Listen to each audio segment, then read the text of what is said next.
We'll start with piecewise functions now.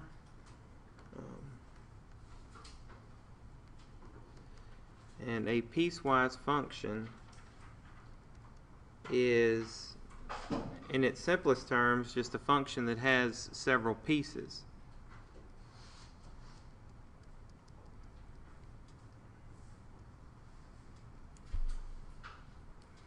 Okay, and the piece that you use on the function depends on what you're plugging into the function. So the equation or the piece of the piecewise function that you use will depend on what you're plugging in to the function. So for example, if I have f of x equals, let's say, x minus 1 if x is less than 0, 3 if x equals 0, and x squared if x is greater than 0.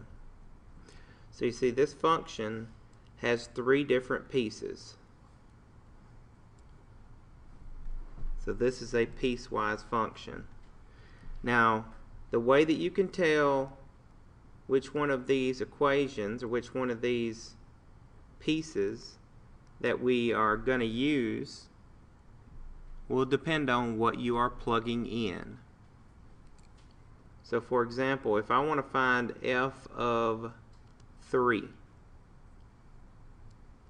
that means I want to plug a 3 in to this function. So you come over here and look at the conditions. These things right here to the side, these are conditions. These will tell you which equation to use. So is 3 less than 0, is 3 equal to 0, or is 3 greater than 0? And we know 3 is greater than 0. So since 3 is greater than 0, we use this bottom equation.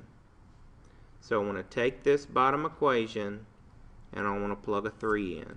So that would be 3 squared, or 9. Alright, so let's find f of negative 2. Again, depends on what you're plugging in. It doesn't depend on what you get out, because you wouldn't know which equation to use. So the one that you use will be the one where the condition is met for x equals negative 2. So is negative 2 less than 0, equal to 0, or greater than 0? Of course, we all know negative 2 is less than 0. Okay, so use the top equation. So plug in a negative 2 into the top equation. So negative 2 minus 1. Negative 2 minus 1 is negative 3.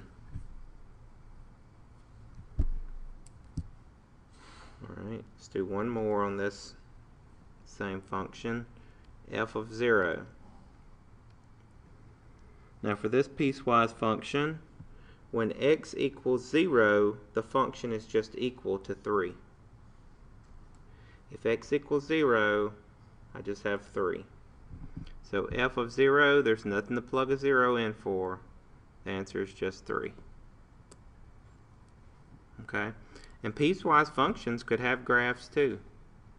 It's just if we plug in a negative number, a negative x, we'd want to use this equation.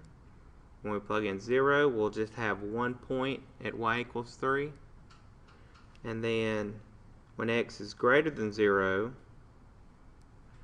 we would have the equation x squared to graph. So you can graph a piecewise function. It looks a little different. I'll just give you a rough sketch of what it would look like.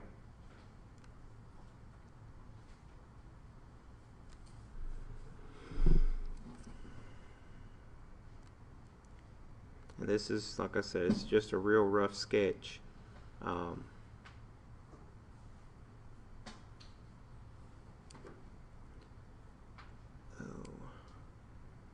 So at 0, it's equal to 3.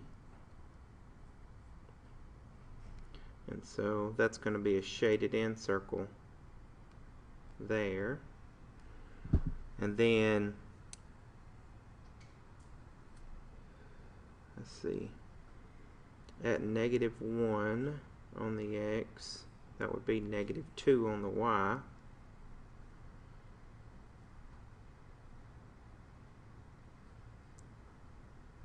Okay. Right here, when you get really close to 0, this is really close to -1, so there's an open circle here. Okay. And then this one right here, or this last equation, when you get here really close to 0, this one is 0, and then as you increase, this goes up really fast. So it looks a little strange, but you can graph a piecewise function. There's really no holes in the graph, even though you see an open circle here and here, because when you're at 0, you're at y equals 3. So now I'm not going to make you graph any of those on your test. You may have to do one on your homework, or at least look at a graph and be able to tell what it is. But let's look at one more of those.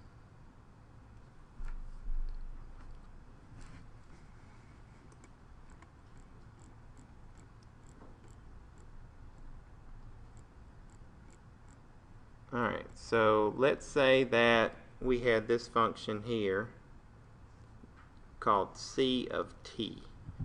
And this function is going to stand for cost. Alright.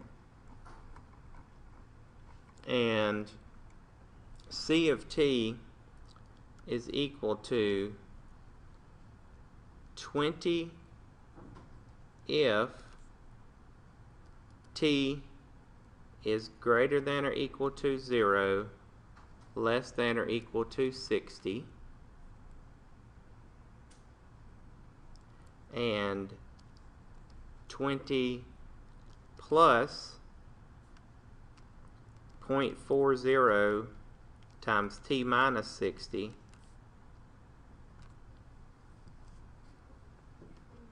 if t is greater than 60.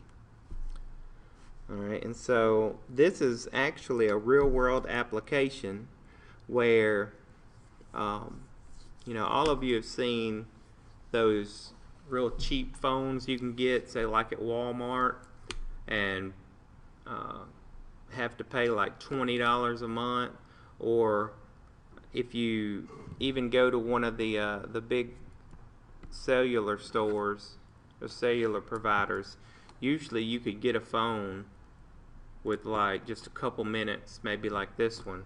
This would mean, say, $20 a month as long as your time was between 0 minutes and 60 minutes. But if you use the phone more than those few minutes you have, those 60 minutes, then they start charging you. This would be 40 cents per extra minute that you went over 60. Okay, so 40 cents a minute is pretty expensive. So if you were going to use your phone a lot, you definitely would not want this plan. But for somebody that doesn't use a cell phone much, or maybe they just wanted an extra cell phone to keep in their car for emergency situations, then this would be the perfect plan. $20 as long as t, your time, is greater than or equal to 0, less than or equal to 60 minutes. But then if you use more than 60 minutes, they start charging you big time. Okay, so that's what this piecewise function represents. Alright, so let's figure out the cost of this plan if we wanted to use the phone 40 minutes, or we used the phone 40 minutes in 1 month, and then the next month we used the phone 80 minutes. So let's think about what we need to do. Remember, which equation that we use depends on the conditions over to the side. And that will depend on what we're plugging in. So piecewise functions is what you're plugging in, tells you which equation to use. So C of 40, that means that we used our phone 40 minutes. So T equals 40 in this. So let's look up here. If T is greater than or equal to 0, less than or equal to 60, use the top equation. And so 40 does fall between 0 and 60. So we need to use the top equation. Well, there's nothing to plug in. There's no variable here in the top equation. So if we use the phone 40 minutes, 30 minutes, 20 minutes, 10 minutes, even up to 60 minutes, the phone plan costs the same. It costs $20. So C of 40 is equal to 20. Let's say this next month we use the phone 80 minutes. Alright, let's see which equation we would use. Well, the top equation is used if T is between or equal to 0 and 60 minutes. The bottom equation is used if T is greater than 60 minutes. Okay, so we actually do have an equation with a variable in it if the phone is used more than 60 minutes. So C of 80 is going to be 20 plus 0.40 times, now plug in the 80, 80 minus 60. So 20 plus 0.40 times 20, or 20 plus, alright, that's going to be multiply 20 times 0.40 and you should get 8. So if we use 80 minutes of our phone, that would cost $28. Now let's get a little I guess a little more real with this cell phone plan. Let's say that you had this cell phone plan and every minute you used the phone or every text you sent counted as 1 minute. And whoever got you this cell phone plan, and maybe it was you, figured that this would be a good deal. But I'd be willing to bet between texts and the minutes used on the phone, your phone would probably be about 800 minutes. Just because you don't realize how many text messages you send and how much you actually use the phone. And it'd probably be more than that, but let's just say it was 800 minutes. So that means that we'd need to find C of 800. This is just another example. Well, since 800 is most definitely greater than 60, we have to use this bottom equation. Alright, so that would be 20 plus 0.40 times 800 minus 60, which would be 20 plus 0.40 times 720. I'm sorry, not 720, 740. Alright, so I'm going to punch that in the calculator and see. Ooh. Yeah, we'd definitely be taking that phone back, or somebody would be turning our phone bill off, because our phone bill for this month would be $316.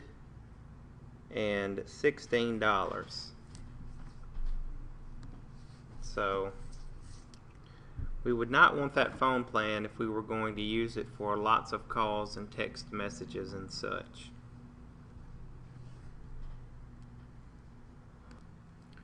So let's take a look at the difference quotient.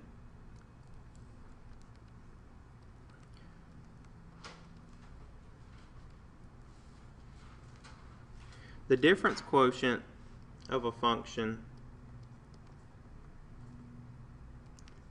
is going to give us the rate of change of a function.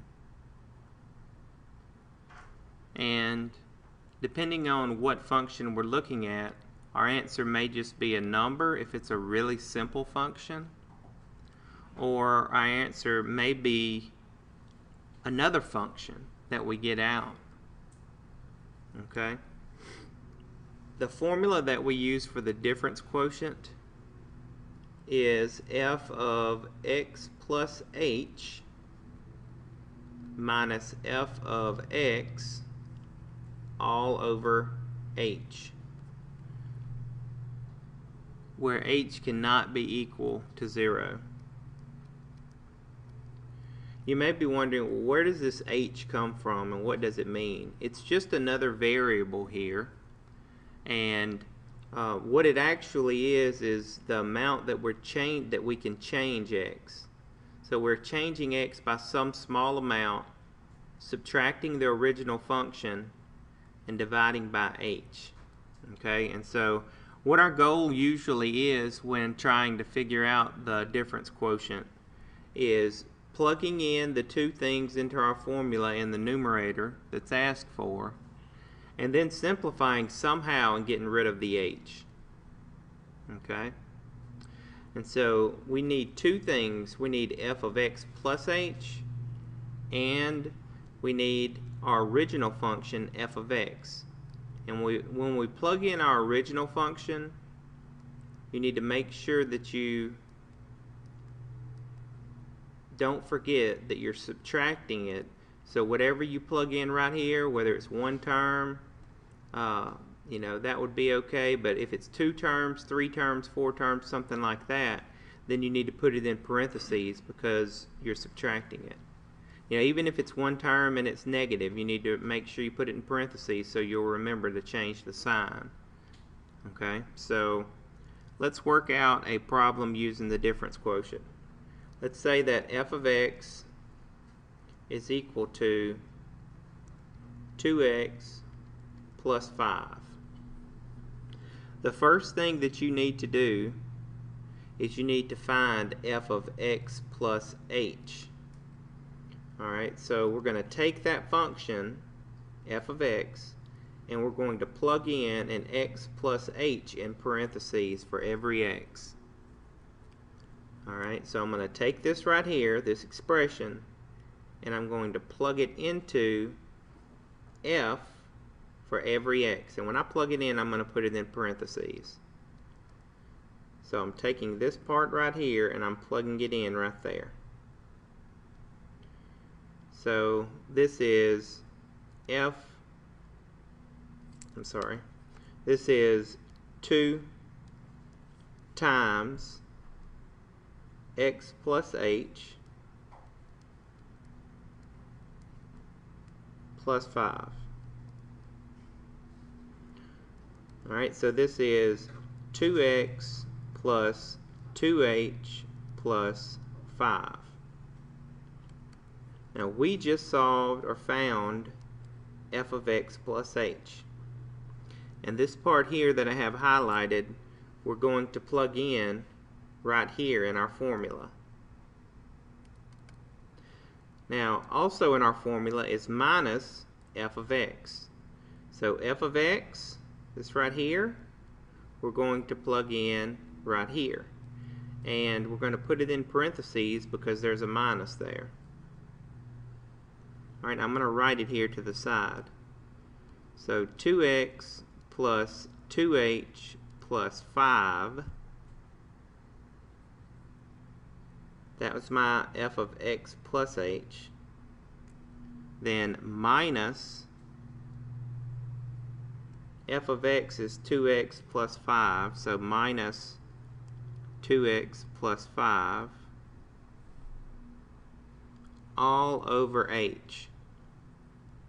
And so what our goal here is to do any type of algebra that we can so that we can cancel the h out in the denominator. Okay, so let's distribute this negative sign,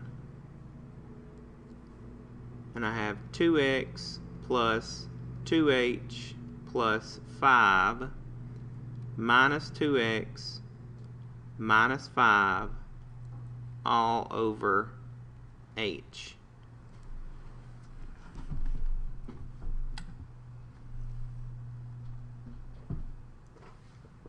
Alright, now notice that if I look at for like terms, I have a positive 2x and a negative 2x. Those cancel out. I have a positive 5 and a negative 5. Those cancel out. And I'm just left with what? 2h over h. And so now I can cancel the h's out, and I'm just left with 2. So the rate of change of the function 2x plus 5 is 2.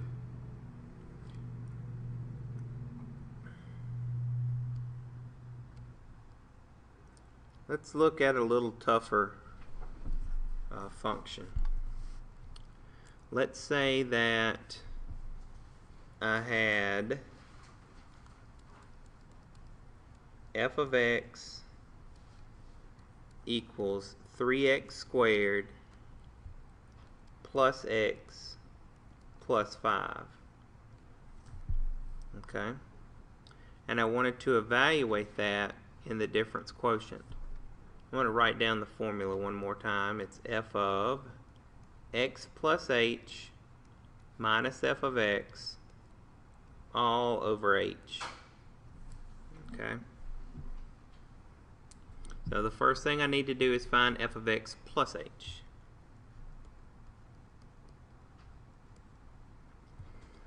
And the way that I do that is I take and I plug in parentheses for every x, x plus h. Alright, so let's see what's going to happen.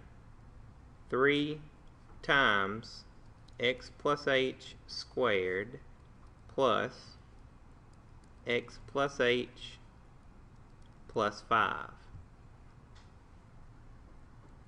Now, we have to follow our order of operations. We cannot multiply this 3 on the outside times everything on the inside because of this power. We have to do the power first, exponents. Alright? And so, what does that actually mean? That means x plus h times x plus h. That's what x plus h squared means. Now, there's no number in front of this parentheses, and there's a plus there, so I can just drop those parentheses. That's going to give me plus x plus h plus 5.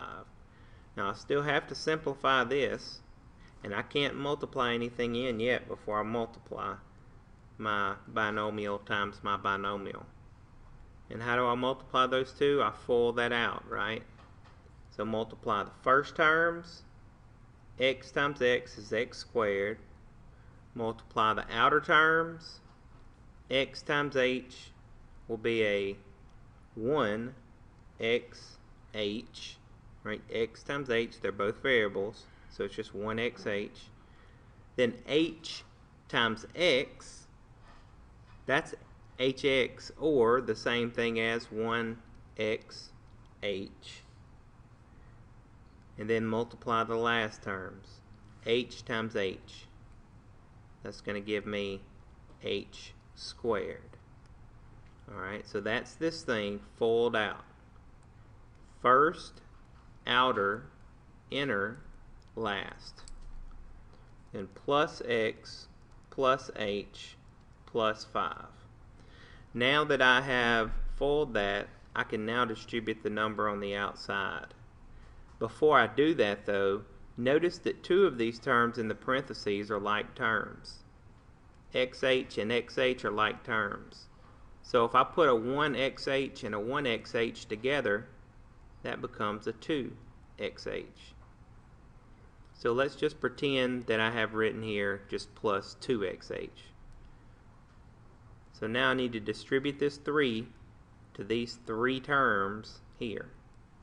So that's 3x squared,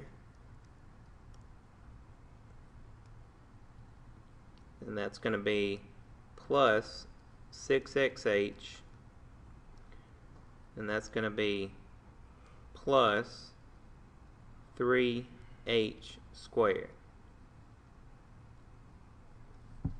And then I have what? Plus x plus h plus 5. Alright. So you can see if you have a quadratic, finding f of x plus h takes a little while, because you have to plug in an x plus h in parentheses for every x. So now, let's take what we found for f of x plus h, all this right here, and let's plug it in right here in my formula. Then I'm going to take f of x and I'm going to plug it in parentheses right here with a minus in front. Okay?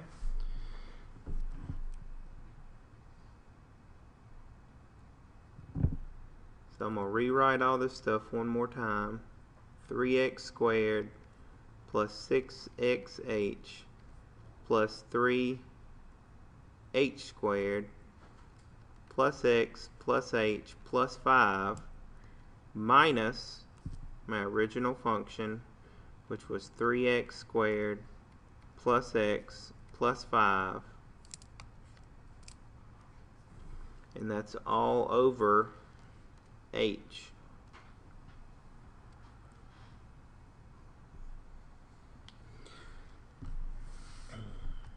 When you get to this step, it's important that you don't try to do something like this.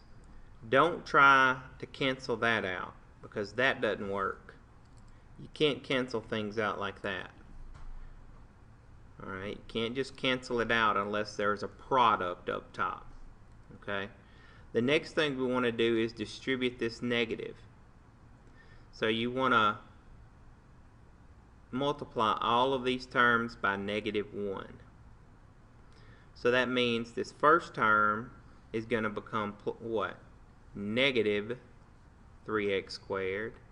And this is going to be negative 1x. And this is going to be minus 5. Alright, if I distribute that negative to everything, then I can make this a plus. Alright, now here's something that's always going to happen as long as you have a function that doesn't have any fractions or something like that. Whatever you have here after you've distributed is going to cancel stuff out here. That's just the way that it works. Okay, so I have a positive 3x squared, a negative 3x squared. I have a plus x and a minus x. I have a plus 5 and a minus 5. So all of those are always going to cancel out some stuff over here. That leaves me with 6xh plus 3h squared. Right, that's my numerator. My denominator is h. Now, again, do not try to cancel out like this. Don't try to do that, because you have to have a product up top in the numerator to cancel out. So, since they both have an h, we're going to be able to factor an h out. So this has an h to the first, and this has an h squared. I forgot the other h. I did. Plus h. Sorry. Thank you. Yep. This little term right here does matter. And don't try to do this. Don't try to cancel out like this, because if you do, you know, it'll be wrong. You can't cancel out like that. You have to have a product. So all three of these terms then have an h. So let's factor an h out of the numerator and see what that leaves us with. We'll have 6x plus 3h plus 1.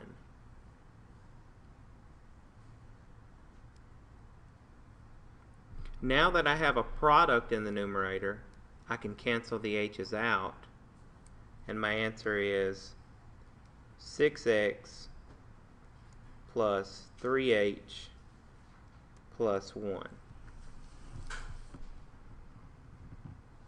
It's kind of a strange answer because it has an h in it, and we really don't know what h is, but that would be the answer. That's the difference quotient.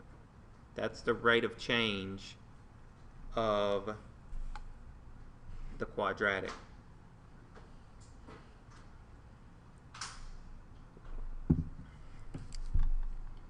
Alright, so you take a minute and see if you can do one. Alright, let's say that we had the function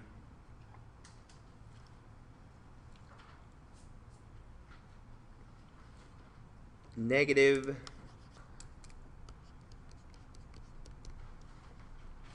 2x squared plus 3x minus 5. Alright, and we want to find the difference quotient of f. That's f of x plus h minus f of x all over h. So first start working on f of x plus h. I'll give you a few minutes to do that. So I'm going to work out f of x plus h now, and then stop there. Make sure you have the right f of x plus h. Make sure I get it right. So plug x plus h in parentheses for every x.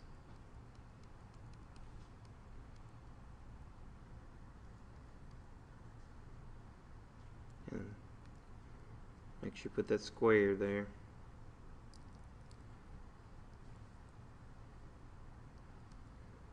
I'm just gonna, we've already done that, so I'm just gonna write down what it was equal to.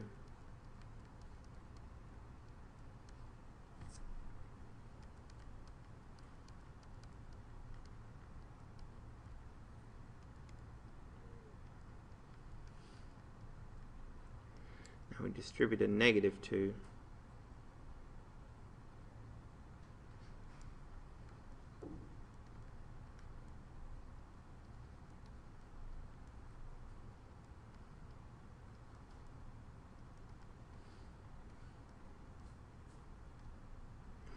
There's f of x plus h. So now plug that in your formula.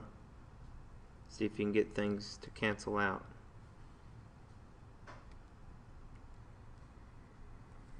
Here's, I'm going to plug all this in the formula now.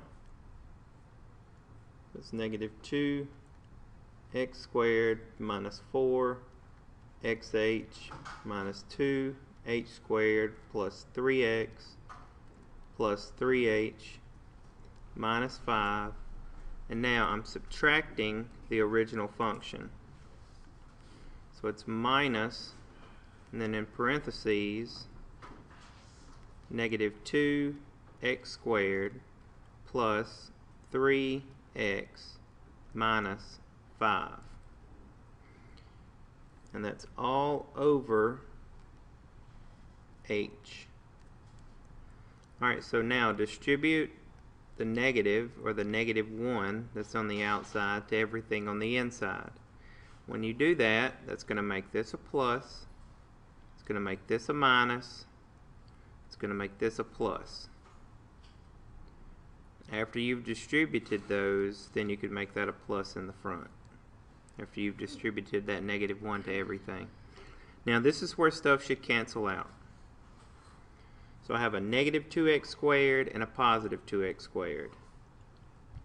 I have a plus 3x and a minus 3x. I have a minus 5 and a plus 5.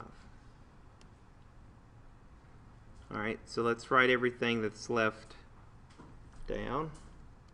So in the numerator I have negative 4xh minus 2h squared plus 3h all over h.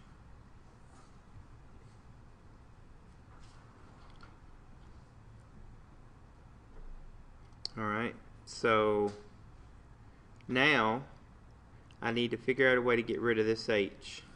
Well, all three of these terms have an h to some power in them. So I can factor an h out of all three of the terms in the numerator. That'll leave me with negative 4x minus 2h plus 3 all over h. Alright, so now the h's cancel out, and that leaves you with negative 4x minus 2h plus 3.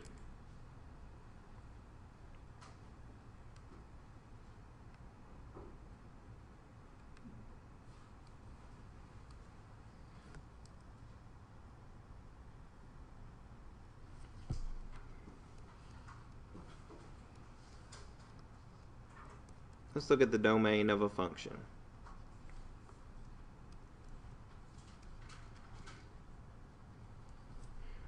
We've worked on the domain by using the graph, and we just look at the x values on our graph, and then we could write that in interval notation. Well, what if we just have the function but we don't have the graph? Something like this. Let's say I had f of x equals 2x squared plus 3x plus 5. Now, as long as you don't have a denominator, you don't have a square root, then your domain is all real numbers. The way that you write that in interval notation is parentheses, negative infinity, comma, infinity, parentheses. So this also means all real numbers.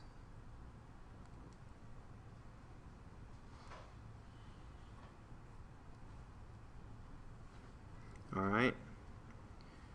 So as long as you don't have a denominator or a radical, then we don't have a problem plugging anything in.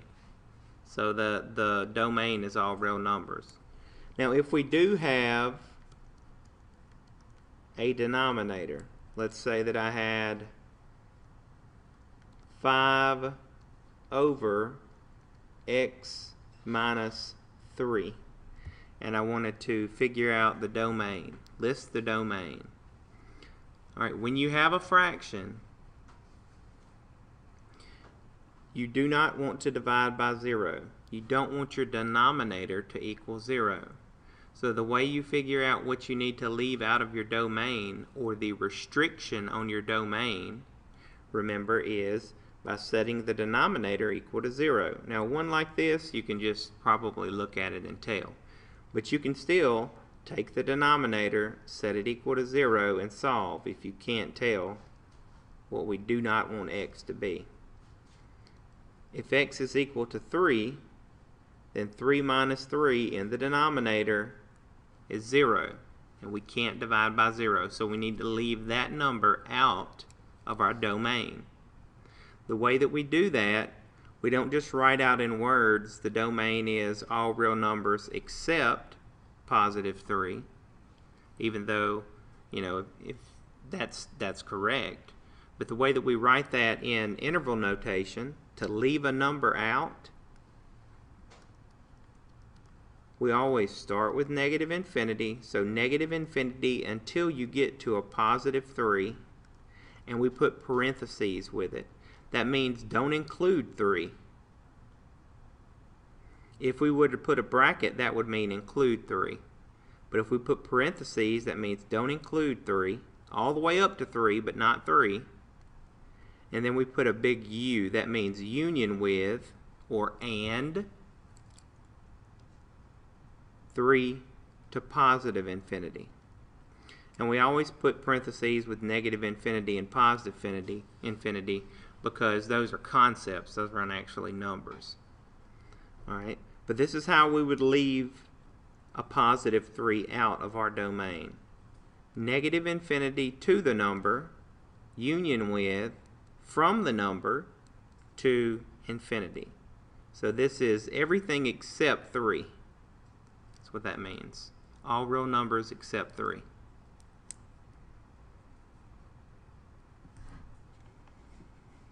All right. So no matter what the denominator is, if you have a denominator, you need to figure out what would make that denominator equal to 0. Okay? Because that's restrictions on our domain. So let's say that we have f of x equals 3x minus 1 over x squared plus 4x plus 3.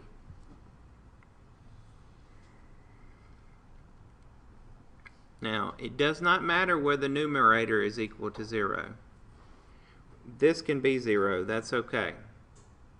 Because if the numerator is 0, then the whole thing is 0. Alright? So what we need to do is we need to take the denominator and figure out when will it equal 0. So set the denominator equal to 0.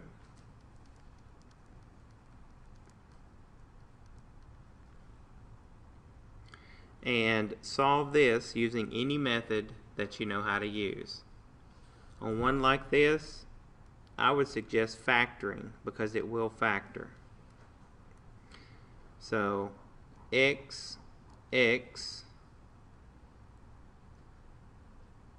plus 3 plus 1, right? That would give us a positive 3, and that would give us a 4x in the middle. Now set each factor equal to 0. So x plus 3 equals 0, x plus 1 equals 0. Solve for x. So x equals negative 3, x equals negative 1. So if x is a negative 3, or if x is a negative 1, then we will have a 0 in the denominator. And we can't divide by 0. So we need to write the domain and leave both of these numbers out. Alright, so the way we do that, domain equals, we start at negative infinity. Now think about it. If we were at negative infinity and we were moving to the right on a number line, we would first come to negative 3, right? So it's negative infinity to negative 3, parentheses, union with, parentheses, negative 3. Then after negative 3, as we got closer and closer to 0, we'd come to negative 1. So negative 3 to negative 1, parentheses, union with, and now negative 1 to infinity. So by starting in, or by ending a parentheses and starting the next parentheses with a number, you leave it out of the domain. So this leaves out a negative 3, and this leaves out a negative 1. And I'll say something about a number line. I think about it in my mind like this. I'm always starting at negative infinity and I'm going to positive infinity. So I write down negative infinity first, and then I think about numbers you know, as I get closer and closer to 0, -5, -4, -3. It can't be this number. So I have to stop my parentheses there. Then I start my next parentheses at -3. Then I'd have -2, -1. Well, it can't be that, so I'd end my parentheses. Then start my parentheses again at -1. I got 0, 1, 2, and then it just goes on and on forever to infinity. Alright, so that's how we leave numbers out of our domain.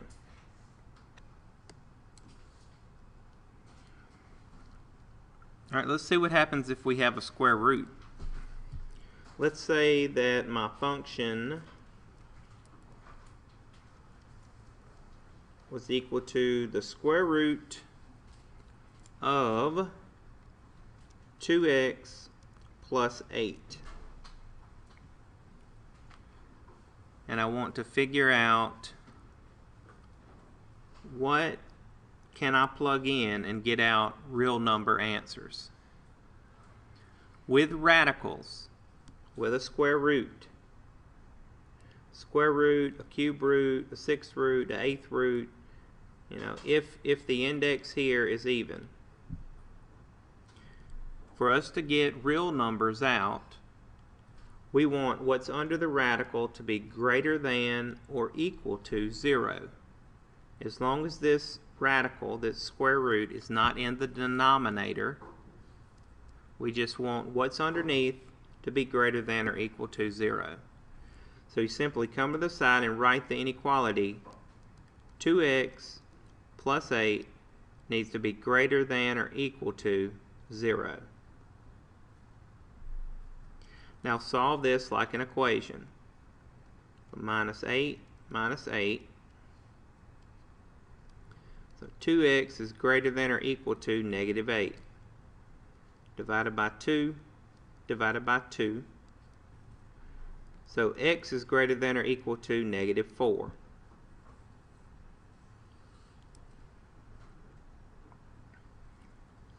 Greater than or equal to -4. That's what we can plug in.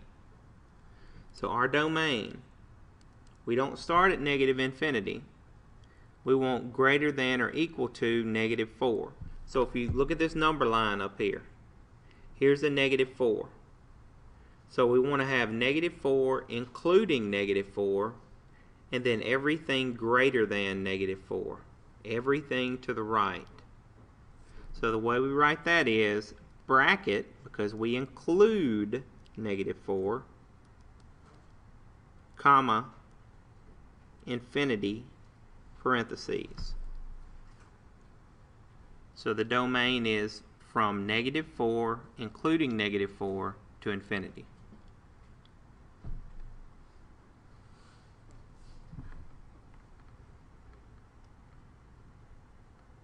Okay.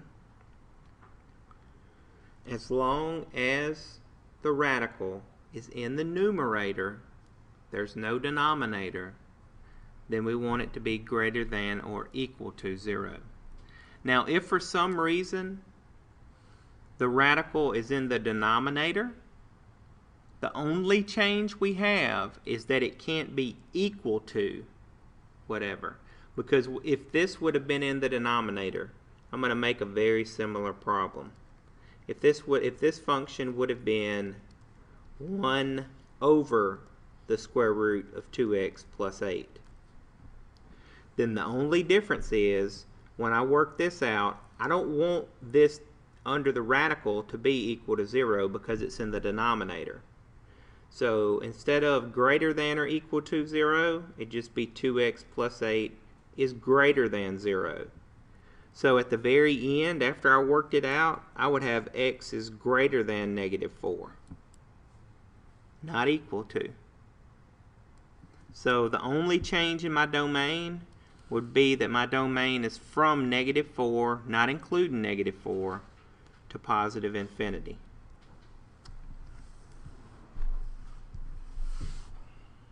So do you see the difference from a radical being in the numerator or a radical being in the denominator? You just don't include whatever point. Now remember, and you may have to think back, because I'm sure some of you, when you saw me working this first inequality out, think back to when you were working these out in previous math classes. And you probably saw me come down here and I got a negative on the right side, so some of you were thinking, man, wasn't there something about a negative with inequalities? Well, if for some reason, and it wasn't, so I'm going to erase what I'm about to write down, so you don't have to write this down. But if this would have been a negative 2, and I would have had to divide by a negative 2, when you divide by a negative with an inequality, you have to flip the sign. So you would flip this around.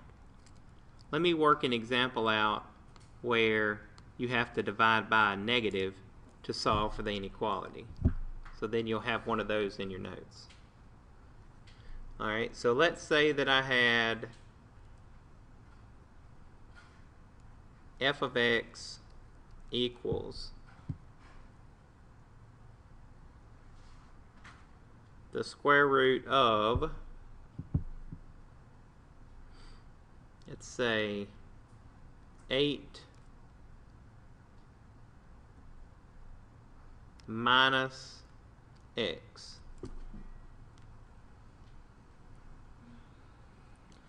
So I still want what's under the radical. It's in the numerator. I want what's under the radical to be greater than or equal to 0. So 8 minus x is greater than or equal to 0. Now let's solve for x. Move the 8 over, and I have negative x is greater than or equal to negative 8. Now I want to solve for x.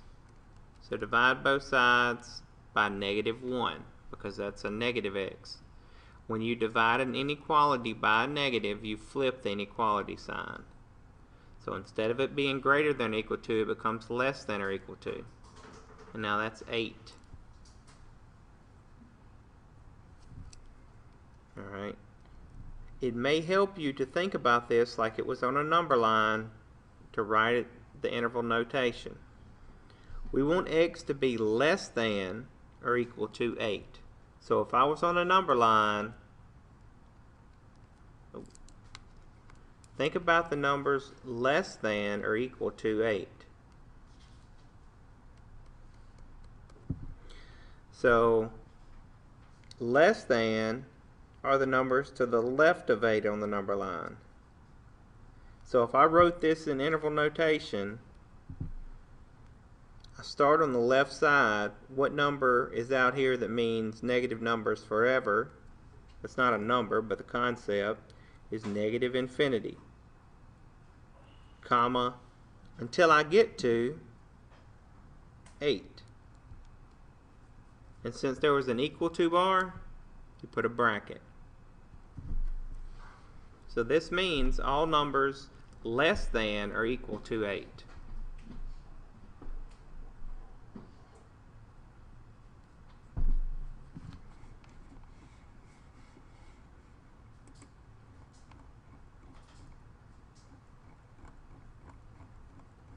All right.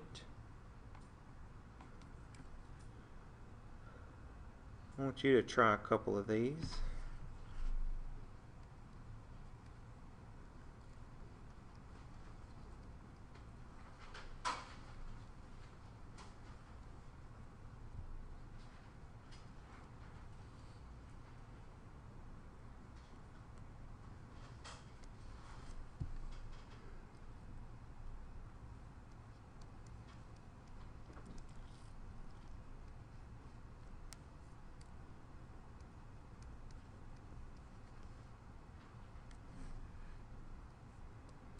So find the domain for these three functions.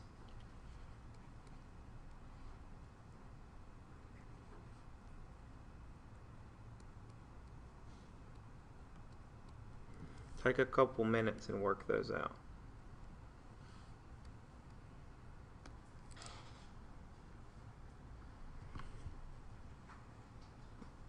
Alright, so trying to figure out the domain of each of these functions.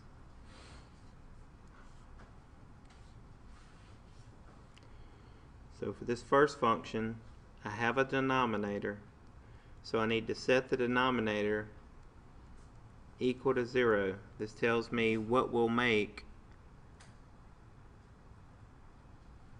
my denominator equal to 0. So the easiest way to solve this is the square root property. Move the 16 over by adding 16 to both sides. Take the square root of both sides. X equals plus or minus 4. So that's what we do not want x to equal. We don't want it to equal a positive 4 or a negative 4. So the way we write that domain is from negative infinity to negative 4, union with negative 4 to positive 4, union with positive 4 to positive infinity. So that's how we would leave out a negative 4 and a positive 4. Those are our two restrictions. Alright, on this next function, I do not have a denominator, so I just want what's under the radical to be greater than or equal to 0. Alright, so solve for x. Add 9 to both sides. So 3x is greater than or equal to 9. Divide both sides by 3. So x is greater than or equal to 3. Greater than or equal to 3 would mean from 3, including 3, the greater than or equal to, including 3, and then greater than means to positive infinity. Parentheses with positive infinity or negative infinity. So the domain is from 3, including 3, to infinity. Means I can't plug in anything less than negative 3. If I did, I would start getting negative numbers under the radical. I don't want that. Alright, this last one here, I do have a denominator, and it so happens that the denominator has a radical. So I just need to figure out, I do not want this to be equal to 0. I want what's under the radical to be just greater than 0. It's under a radical, so it has to be greater than 0. Not equal to, because we don't want to divide by 0. So I'll say 24 minus 3x is greater than 0. I don't put an equal sign, don't put an equal to sign, because I don't want the denominator to be 0. Alright, so move your 24 over, subtract 24 from both sides. So I have negative 3x is greater than negative 24. Divide both sides by negative 3. When you divide by a negative, you flip the inequality sign.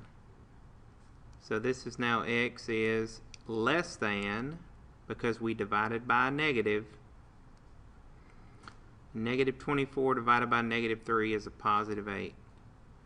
So x is less than 8. So the domain less than 8 is going to be from negative infinity to positive 8. Because it's less than 8. So 8 or less. Okay. Now let's take a look at the algebra of functions. And actually what we're about to do, you've already done probably, several hundred times in your life. It's just another way of writing it. If we have two functions, we can find the sum of those functions by simply saying f plus g of x, which means f of x plus g of x. So let's say I had two functions, f and g. If you see this notation right here, f plus g of x, that just means take the first function and add the second function. Most of the time you're just adding like terms, or adding terms together. So for example, let's say that f of x equals 2x plus 5 and g of x equals x squared plus 2x plus 1. If I wanted to find f plus g of x for these two functions, that just means add the two functions together. So I don't have an x squared in this other function, so it's just going to be 1x squared, and then 2x plus 2x is plus 4x, plus 5 plus 1 is plus 6. So you just, if it's a plus here, take the first function and add the second function. Combine like terms. Like I said, it's something, you've added and subtracted and all that kind of stuff time and time again. This is just a way of saying, let's find the sum of the two functions. Alright, we can find the difference of two functions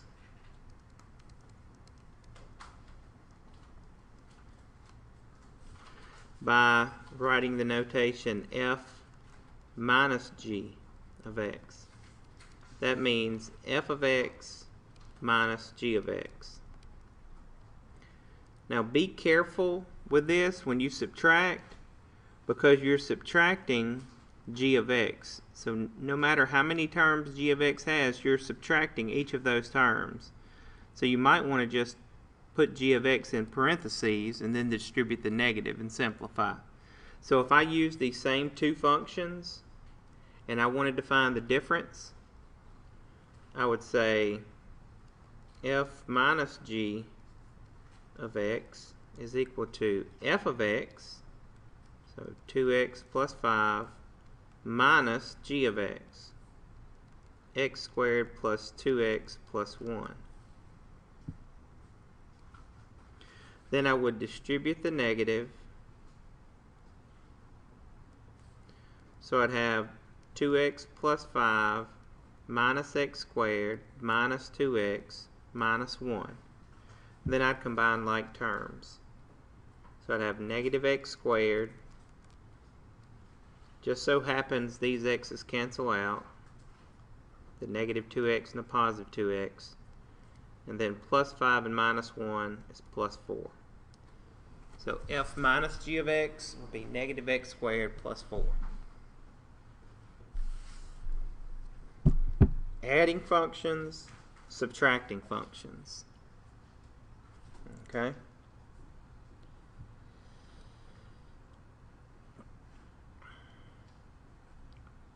Two more properties. We went over the sum, we went over the difference. Now the product. If you have f times g of x, that means f of x times g of x.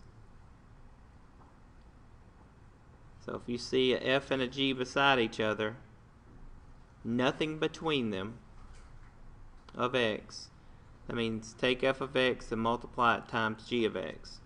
So if I did that here for these two same functions, if I wanted to find f times g of x, that would mean 2x plus 5 times x squared plus 2x plus 1. So take the first number and multiply that times everything in the parentheses, and then take the next number and multiply that times everything in parentheses, and then add the like terms. So let's see what we would have. 2x times x squared is 2x cubed. 2x times 2x is plus 4x squared. 2x times plus 1 is plus 2x. 5 times x squared is plus 5x squared. 5 times 2x is plus 10x. And 5 times 1 is 5. Combine like terms, and I would have 2x cubed plus 9x squared plus 12x and then plus 5.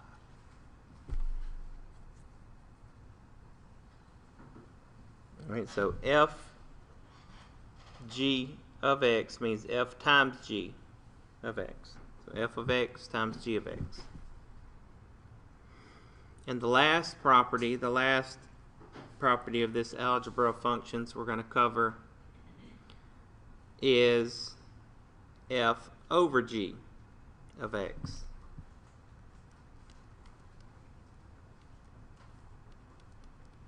That's the quotient.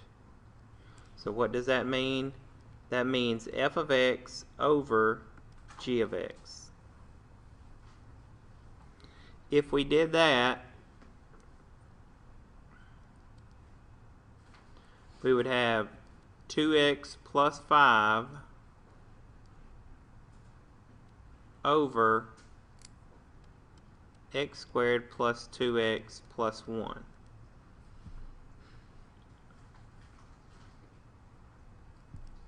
Alright, what if I took all 4 of these problems that I just worked out and I said state the domain? That means find the domain of your answer. Alright, look at this one right here, this first one, the sum. I'll do this in red. There's no denominator, there's no radical. So the domain for f plus g of x is all real numbers, negative infinity to positive infinity. Alright, look at the domain for the difference. There's no radical, there's no denominator. So the domain, negative infinity to positive infinity, all real numbers.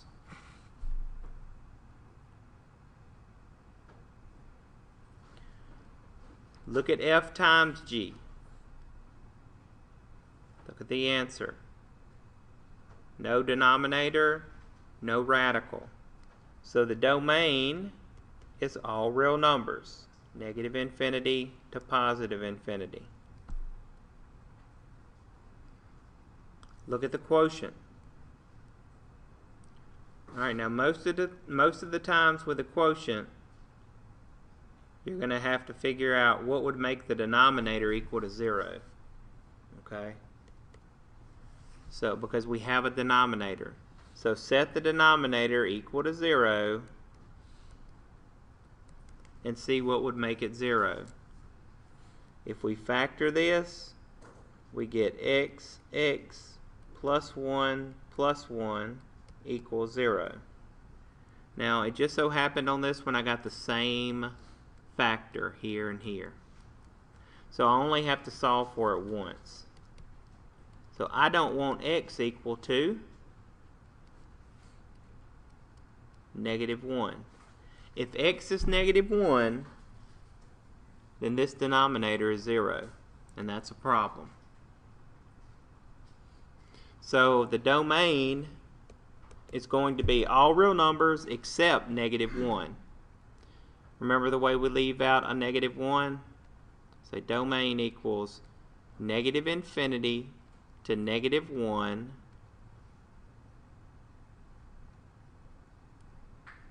union with -1 to positive infinity. So that leaves out a -1.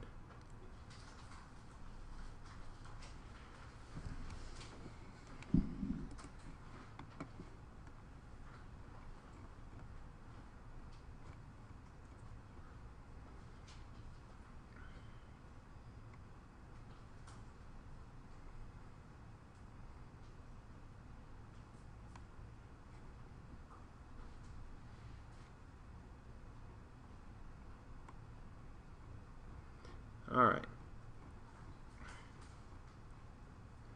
Now,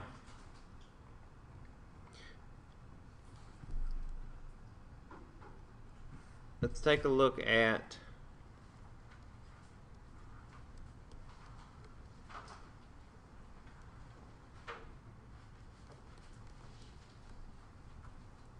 composite functions.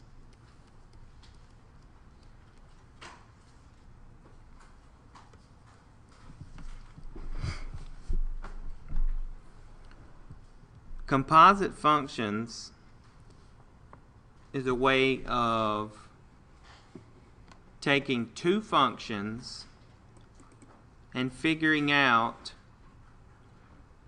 an equation where we see what one function evaluated in the other function would give us. So, for example, let's say that f of x was equal to x plus 1 and g of x was equal to x squared. Okay, and I wanted to know what is, say, f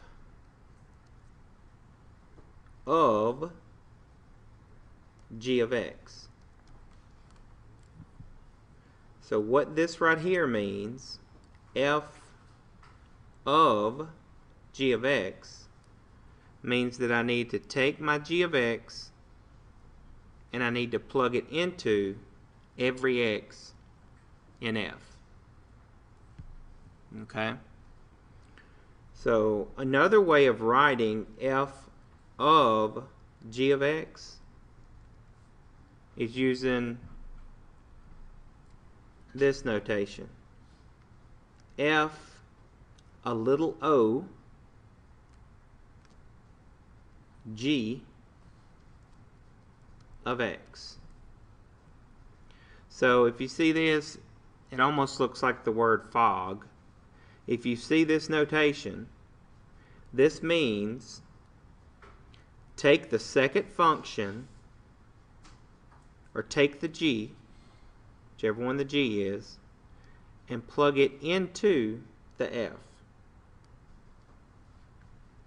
This is read f of g of x.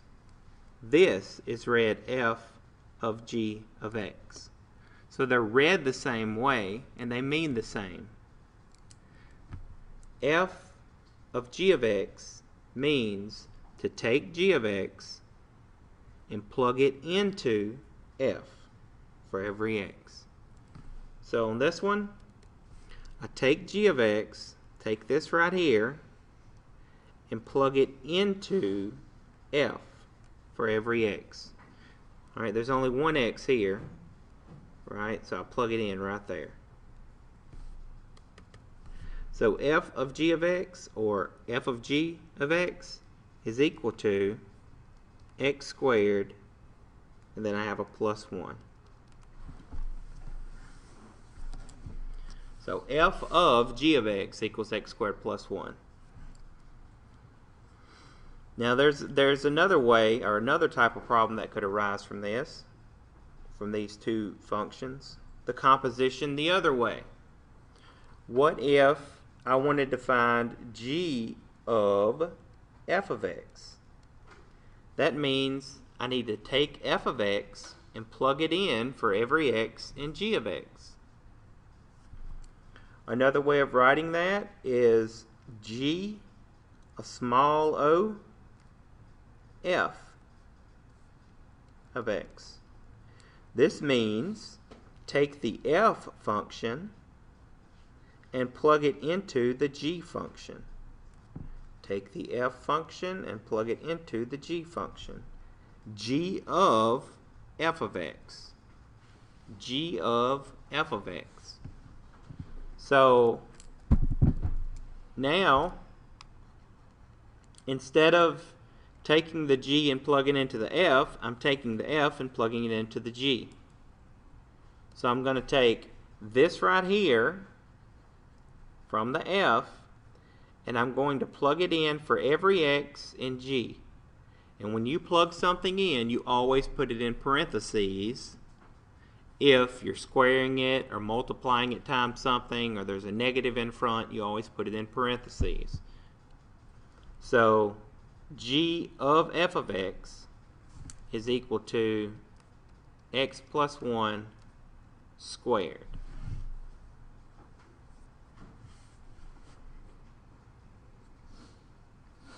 Alright, and what does that mean? That means x plus 1 times x plus 1, and then you need to FOIL that out.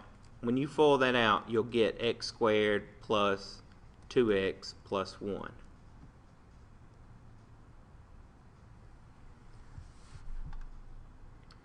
Alright, so we have two different types of functions we're looking at, and this is the composition of functions. F of g of x and g of f of x.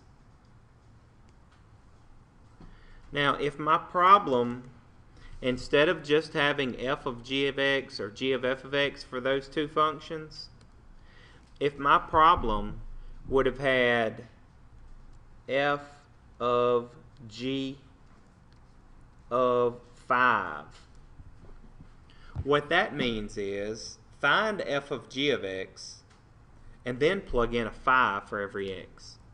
So up here where I found f of g of x, right here,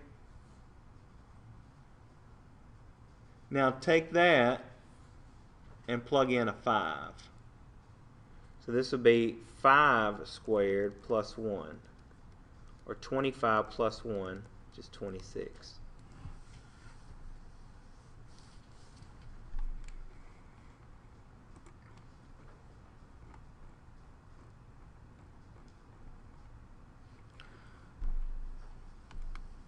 Alright, so let me work a few more examples on that.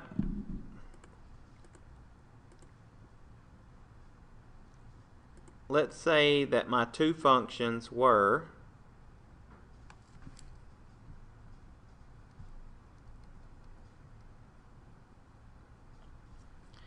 f of x equals 3x and g of x equals x minus 5.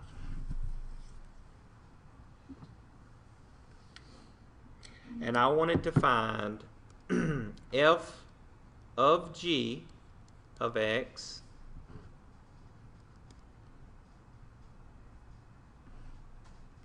g of f of x, f of g of 2, and g of f of 2.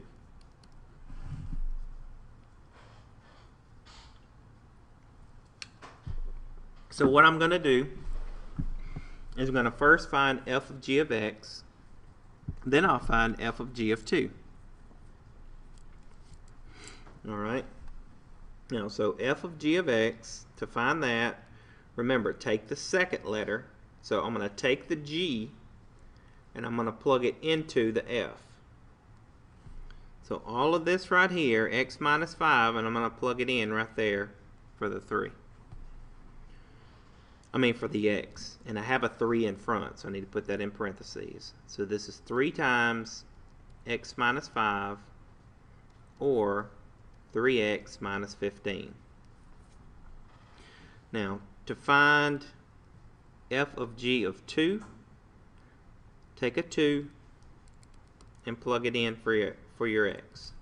So that's 3 times 2 minus 15, or 6 minus 15, which is negative 9. Alright.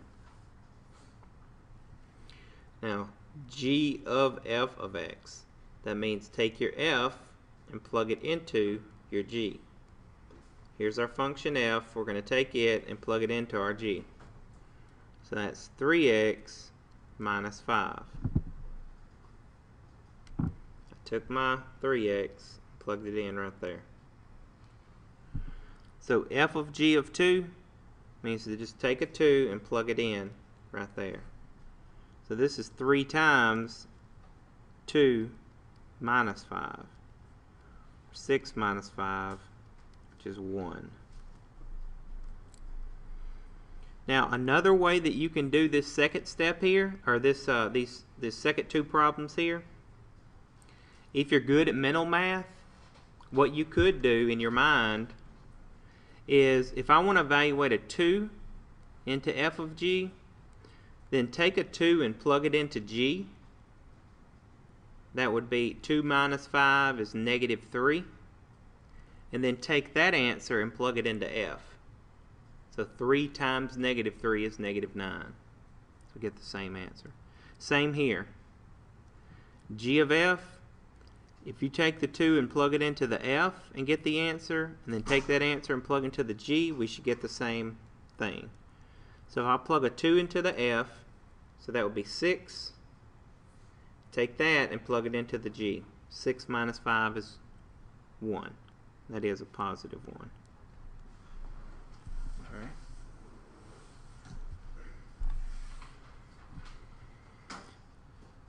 Sometimes doing that mental math will be easier than actually finding f of g of x, because if you have quadratics with f and g, then f of g of x and g of f of x can be kind of long. All right. Let me do one more example. Let's say that my two functions were f of x equals 7x plus 1 and g of x equals 2x squared minus 9. I'm going to find f of g of x. I'm going to find g of f of x. Then I'm going to find f of g of 2 and g of f of 2.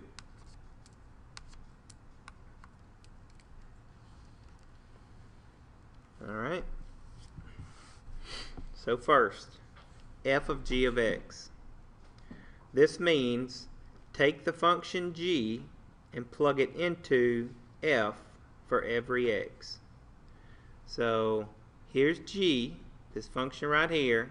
I'm going to take it and plug it into f for every x, which just happens to be this 1x right here. So that's 7 times 2x squared minus 9, or 14x squared minus 63. Now to find f of g of 2, I plug a 2 in for my x. I would plug it in the answer right here I got. Alright, so use your calculator. It's 14 times 2 squared, or 14 times 4, minus 63. Alright, I got negative 7.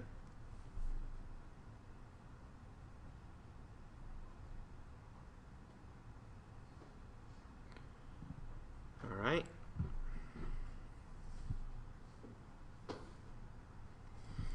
So now, let's find g of f of x. That means take the f function and plug it into the g. So I'm going to take all of this right here in my f function, and I'm going to plug it into the g. Right there. And when I plug that in, I am going to have to put that in parentheses because it's squared. So 2 times 7x plus 1 squared minus 9. Remember, we don't multiply in first. First, we have to square this. So you have to do what? FOIL it out. I'm going to write it up above here.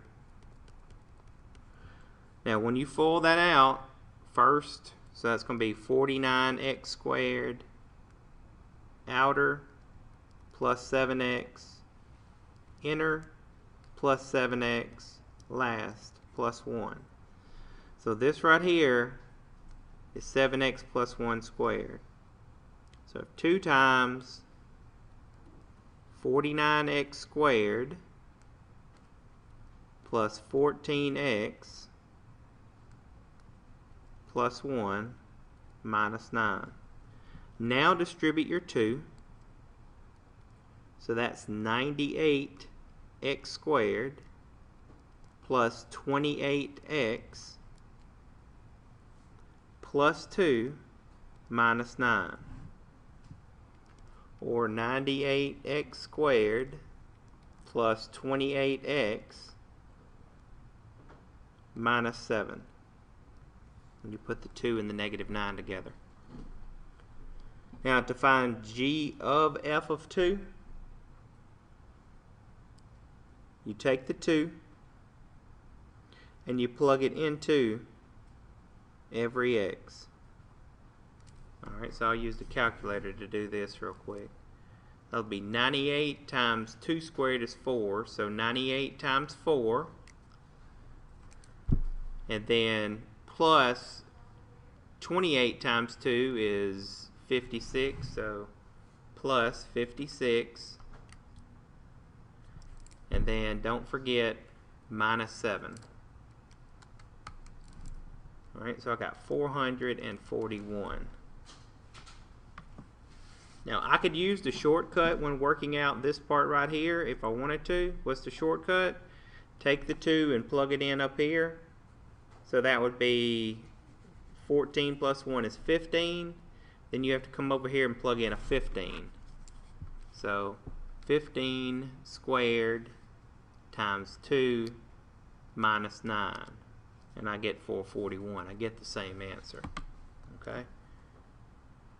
So that is composition of functions.